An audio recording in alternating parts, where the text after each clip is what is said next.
લોકપ્રભાત news Gujarati. નમસ્કાર દર્શક મિત્રો, આપ જોઈ રહ્યા છો લોકપ્રભાત ન્યૂઝ ગુજરાતી।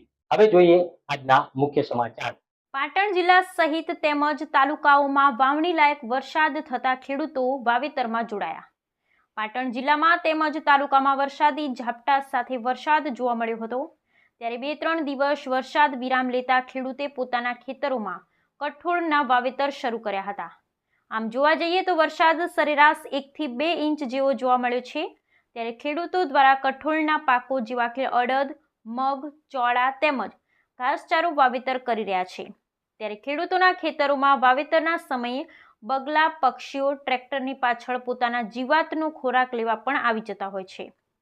ખેડૂતોના ટ્રેક્ટરના ખેડની પાછળ જમીનમાંથી નીકળતી જીવાતોનો બગલાઓ ખોરાક મેળવી રહ્યા છે।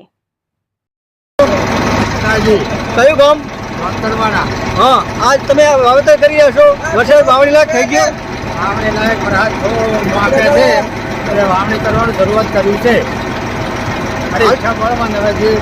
હાલ શેનું વાવેતર તમે કરી રહ્યા છો? કઠોળ અડદનું વાવેતર કરીએ છીએ।